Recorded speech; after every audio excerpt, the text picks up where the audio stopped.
If you're just joining us, it's Hillary Clinton's concession speech in New York City. Thank you so very much for being here. And I love you all, too. Last night, I congratulated Donald Trump and offered to work with him on behalf of our country. I hope that he will be a successful president for all Americans.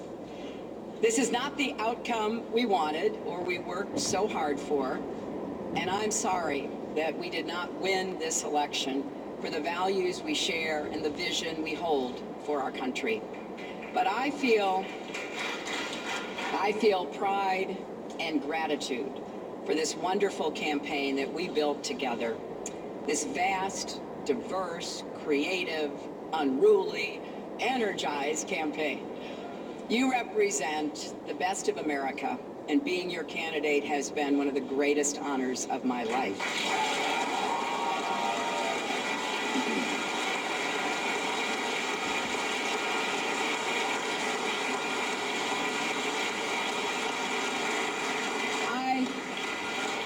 I know how disappointed you feel because I feel it too. And so do tens of millions of Americans who invested their hopes and dreams in this effort. This is painful, and it will be for a long time. But I want you to remember this. Our campaign was never about one person or even one election. It was about the country we love and about building an America that's hopeful, inclusive, and big-hearted. We have seen that our nation is more deeply divided than we thought. But I still believe in America, and I always will. And if you do, then we must accept this result and then look to the future. Donald Trump is going to be our president. We owe him an open mind and the chance to lead. Our constitutional democracy enshrines the peaceful transfer of power. And we don't just respect that, we cherish it. It also enshrines other things: the rule of law, the principle that we are all equal in rights and dignity, freedom of worship and expression. We respect and cherish these values too, and we must defend them.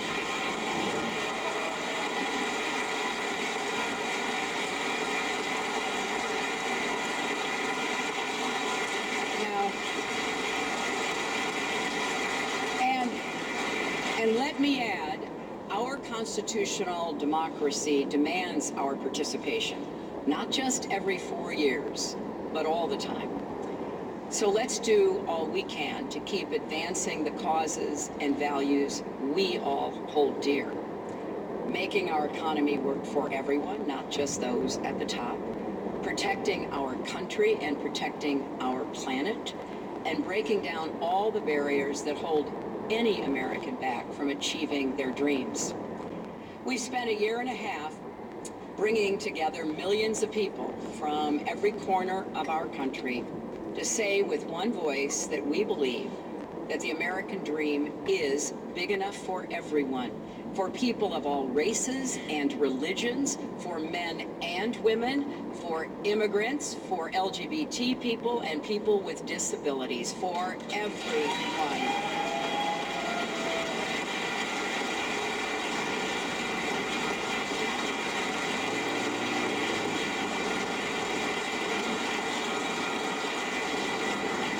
So now, our responsibility as citizens is to keep doing our part to build that better, stronger, fairer America we seek. And I know you will.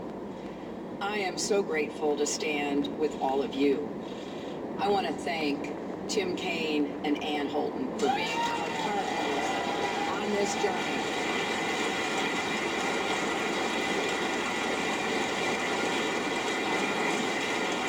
It has been a joy getting to know them better, and it gives me great hope and comfort to know that Tim will remain on the front lines of our democracy, representing Virginia in the Senate.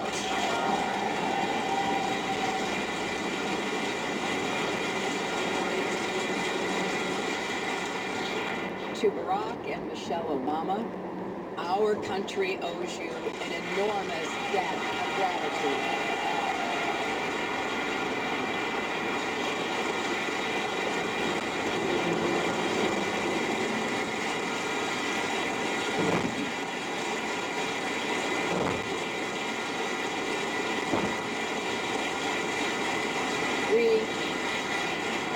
We thank you for your graceful, determined leadership that has meant so much to so many Americans and people across the world.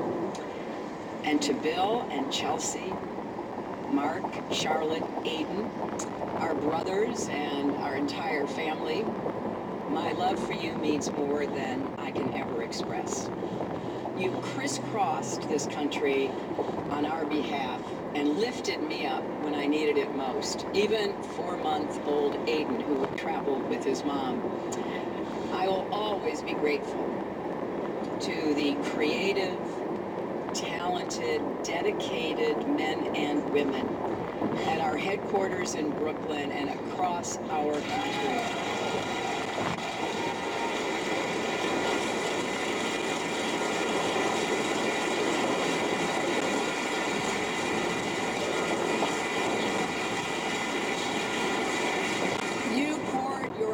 Into this campaign. For some of you who are veterans, it was a campaign after you had done other campaigns. Some of you, it was your first campaign. I want each of you to know that you were the best campaign anybody could have ever expected or wanted.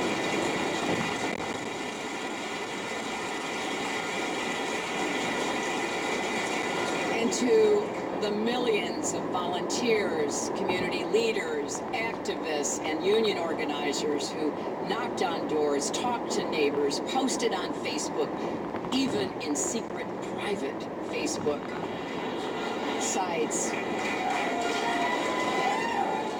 I want everybody coming out from behind that and make sure your voices are heard going forward.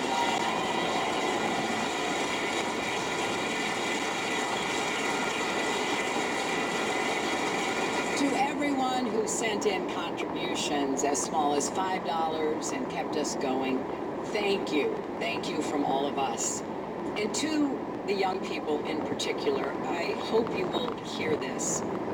I have, as Tim said, spent my entire adult life fighting for what I believe in. I've had successes and I've had setbacks, sometimes really painful ones. Many of you are at the beginning of your professional, public, and political careers. You will have successes and setbacks too. This loss hurts, but please never stop believing that fighting for what's right is worth it.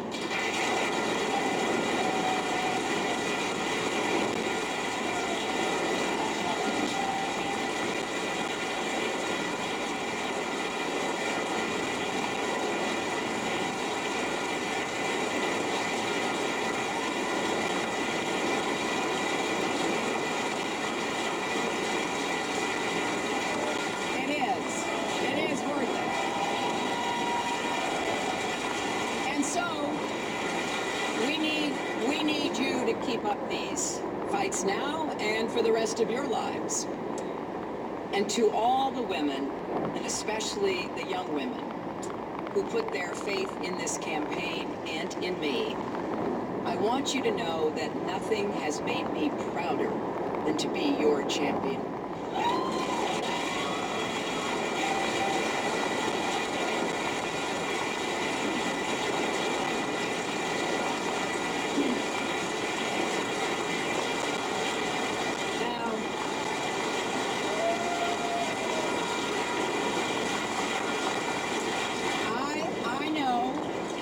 We have still not shattered that highest and hardest glass ceiling, but someday someone will, and hopefully sooner than we might think right now.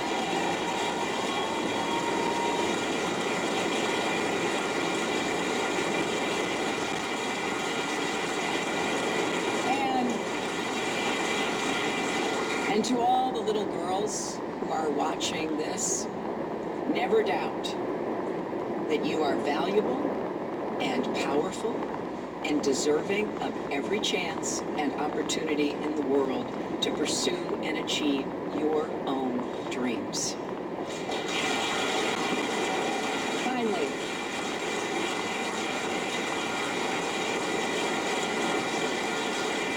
I am so grateful for our country and for all it has given to me. I count my blessings every single day that I am an American. And I still believe, as deeply as I ever have, that if we stand together and work together with respect for our differences, strength in our convictions, and love for this nation, our best days are still ahead of us.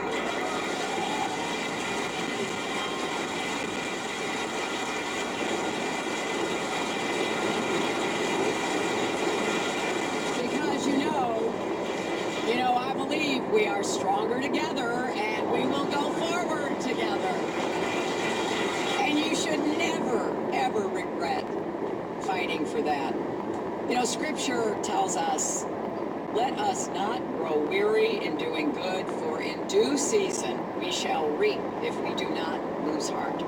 So my friends, let us have faith in each other. Let us not grow weary. Let us not lose heart. For there are more seasons to come, and there is more work to do. I am incredibly honored and grateful to have had this chance to represent all of you in this consequential election. May God bless you, and may God bless the United States of America.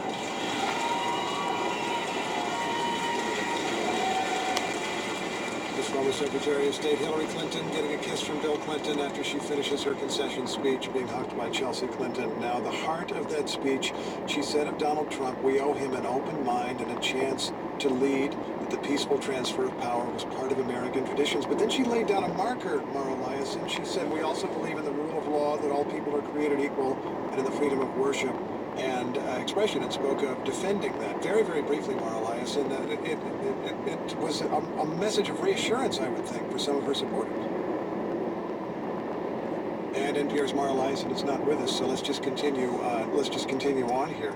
Secretary Clinton is now on her way out of the room, getting hugs from different members of her staff as she goes, saying that she believes that our constitutional democracy demands our participation. Our constitutional democracy is the way that she put that, and that's another thing that I would think that people would read a line into there. Renee.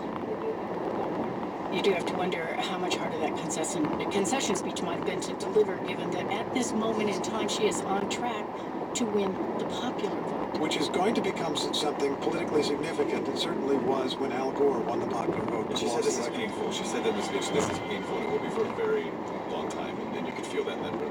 Absolutely. So finally we have come to the end of a presidential process that began well over 1 year ago, kicking off in primaries that included close to 20 Republican candidates and half a dozen Democrats. It's amazing to think about that. Let's just listen back now to some of the memorable sounds from the 2016 presidential campaign. I am officially running for President of the United States, and we are going to make our country great again. So I'm hitting the road to earn your vote, because it's your time, and I hope you'll join me on this journey. Excuse me, sit down. You weren't called. Sit down. Sit down. Sit down. Go back to Univision. Middle class in this country is collapsing. We have 27 million people living in poverty. We have massive wealth and income inequality. Our trade policies have cost us millions of decent jobs. Enough of the emails. Let's talk about the real issues facing America. Donald, I understand rules are very Trump, hard you're for you. doing a great job. I have his book. Donald, relax. Go ahead. I'm relaxed. You're the basket case. Go ahead. Okay, now. The latest debate, hold gentlemen, on, I'm going to please. get my answer. He doesn't get to yell. I want to move on. These are the rules. Excuse me. And as the debates whittled down the contenders, and you were hearing some of those voices again, we, Morning Edition, traveled across the country to talk to voters. Here are some voices from the campaign trail, from states as far-flung from each other as Montana and Florida. Have you made a decision yet? Oh, I'm leaning. Where are you leaning? Probably Trump, which is really bad because of all of them. He's a terrible option, but lesser of the evils. I guess if it was between Hillary and Bernie, I'd go with Bernie, and I think if it was between Bernie and Trump, I'd end up going with Trump, and I don't like it. Like, that tastes like vinegar, but that's probably what I'd do. Y'all saw that was agonizing for me, though. I did not like this question. Should have talked to my And those are some doctor of the first before I watched this. I've just received a call from Secretary Clinton.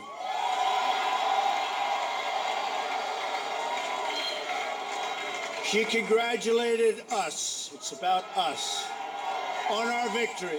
This is not the outcome we wanted or we worked so hard for, and I'm sorry that we did not win this election for the values we share and the vision we hold for our country. We wake up the next morning, we put on our pantsuits, and we fight on because there is no other choice but to fight on for our values. There's a student and Hillary Clinton supporter from Wellesley College in Massachusetts. And again, Hillary Clinton has conceded defeat on a stage here today. She, of course, conceded in a phone call to Donald Trump early this morning, and Trump gave his victory speech in the wee hours of the morning. Secretary Clinton, in her response just now, said, "We owe him an open mind and a chance to lead," that was part of the American system, that was an American democratic value, but so too, she added, were the rule of law, the equality of all, and freedom of worship and expression. She said we respect those values and we must defend them. And so something of a call to arms in the years to come by a smiling Hillary Rodham Clinton inside a ballroom with her husband and daughter with her on stage. There you have it. The 2016 election is decided. We'll be continuing to cover so much that is ahead.